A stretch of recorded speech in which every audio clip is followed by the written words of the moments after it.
I'm Amythest, and welcome to this episode of Ask an Autistic. I want a renaissance to shine a light, be the change we want, set things right. We've been waiting in the dark for so long. Today I'm going to be discussing vocal and verbal stimming, which was requested by a viewer, Chad. So let's get started.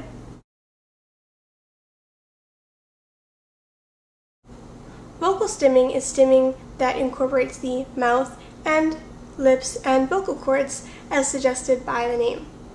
Vocal stimming can take a wide array of forms, but some common vocal stims are humming, making sound effects, mimicking noises in the environment or from television shows or movies, singing without words, so singing the tunes of songs, and yelling, shouting, any other form of making noises with your mouth. That could be vocal stimming. Carly Fleischman is an autistic advocate and she's great. I love her. If you get a chance, check out her Facebook page, which I will link to below. And she has put it very eloquently in that autistic people use vocal stimming to block out bad or negative sensory input from the environment. And in this way, they can balance themselves and self-regulate. So vocal stimming can serve that purpose. Say you are an autistic person and you're someplace where the noises are very loud, or perhaps there's a particular noise that really bothers you. It could be the electronic whine of a TV, or an air conditioner turning on, or feedback from a microphone. Whatever it is, it sucks and you don't like it. One way to deal with it and to withstand the pain or discomfort of it is to block it out. Vocal stimming can also be used as a form of expression. I find that a lot of nonverbal vocal stimming and expression is often misunderstood by neurotypical people because it might not be the way that they communicate fear or happiness or joy or excitement. But I think that when you are around an autistic person a lot, like a family member, and you love them and you want to get to know them and speak their language, so to speak, you can start to learn the nuances and, what kinds of vocal stimming they do in situations where they're happy or when they're stressed, and what the different exclamations or sounds mean. Vocal stimming, it isn't pointless. It can either be a method of self-regulation, blocking out bad input with good input, or it can be a form of self-expression that is very, unique to autistic people, but still, I think, a valid form of self-expression.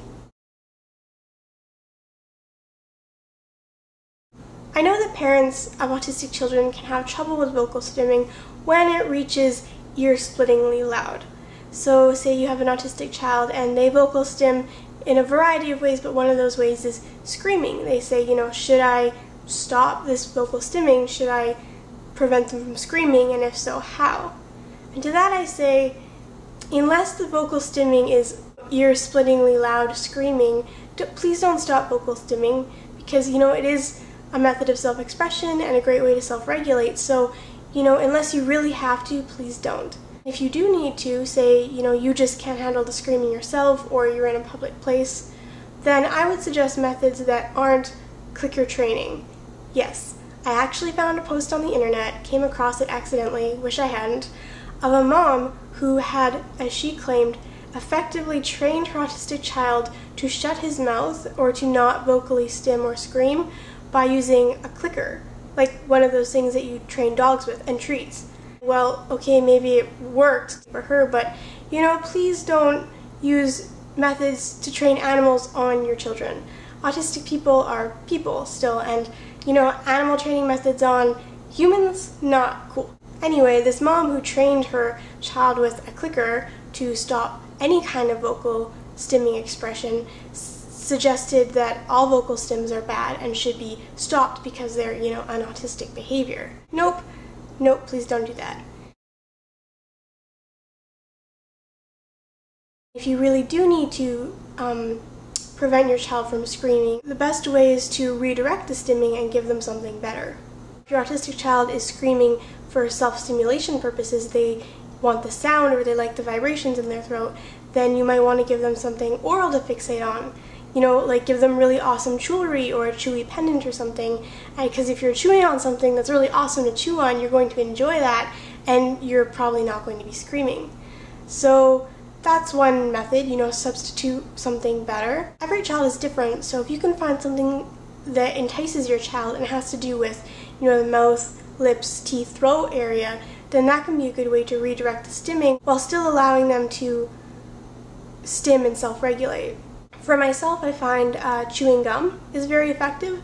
I won't vocal stim when I'm chewing gum, probably because I can hear the sound of the gum being chewed in my ear, and I can feel the really good deep sensory input in my jaw. So gum might be another option. Verbal stimming is like vocal stimming, except that it employs the use of words. Now, this is very closely connected to echolalia. If you have never heard the word before, echolalia is when an autistic person repeats words or phrases. So echolalia might look like a child being asked, "What do you want for lunch?" and they might repeat back, "What do you want for lunch?" Or they might get fixated on a certain word and really enjoy it, and so they might say, basketball, basketball, basketball, and that's echolalia. Verbal stimming can look like echolalia, individual words or phrases, but it can also look like singing lyrically, songs with lyrics. And it can also look like chanting or reciting poetry. It can be all kinds of things, and I've found that the methods of verbal stimming are as varied as autistic people are. Myself, I verbally stim by repeating poetry to myself. I'll verbally stim to think to myself and to process what I'm reading. I also verbally stim by singing Disney songs. And I will just sing to myself, and not so much for, singing to sound good, but just because I really enjoy it. I can hear it, it gives me something to listen to. Also, I really enjoy the sensation of the vibrations in my throat when I sing. So in that way, it's soothing and self-stimulating. Verbal stimming, like vocal stimming, can take a wide variety of forms, and I think that verbal stimming is really important for the development of autistic children, like echolalia is. And I don't think that verbal stimming should be discouraged. I know it can be a little bit embarrassing for neurotypical parents and people because echolalia and verbal stimming is a very obviously autistic behavior. And so say you're in public and your child is verbally stimming by just repeating one word or one phrase over and over, you might feel slightly uncomfortable with that. But then it's more an issue of the parent's embarrassment. As far as development and expression goes, it's really important to allow both vocal and verbal stimming and echolalia. And I find that some parents don't like verbal stimming because they think of it as meaningless, and they say, well, if I allow him to verbal stim and just repeat words or just repeat what I say back to me, what is he learning? But autistic people, we develop in a slightly different way, and verbal stimming is a really important part of that. I do not think that verbal stimming is detrimental to the development of autistic children, and I don't think that verbal stimming or echolalia will impede language skills. So the fact is that both verbal and vocal stimming are important parts of the development of language in autistic children, and I feel like they're not meaningless either, because it's a form of self-expression and can often signify that the autistic person is listening and tuning into their environment, and I think that's important to take into consideration. And even if verbal and vocal stimming did just exist for the purpose of self-stimulation and blocking out negative sensory input, then it's still not meaningless. So I'm a big advocate of both verbal and vocal stimming, and I think it's great. I'm happy to see other autistic individuals and children verbally and vocally stimming in public. Most of the time, it really doesn't bother anyone. It's just the parents might be a little embarrassed, but I think that maybe they shouldn't be. And I think maybe if we all work together, we can move society towards a direction where autistic differences are accepted and even celebrated and not shamed. So this has been my video on verbal and vocal stimming. I hope you found it informative. If you liked my video, feel free to thumbs it up. And if you want to see more videos about autism, you can subscribe to my channel.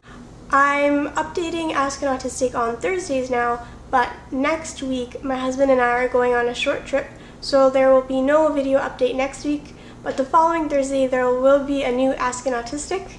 So if you have a question that you would like answered via video, feel free to post it in the comment section below. Thanks for watching my videos. I want a renaissance to to shine a light, be the change we want, set things right. We've been waiting in the dark for so long.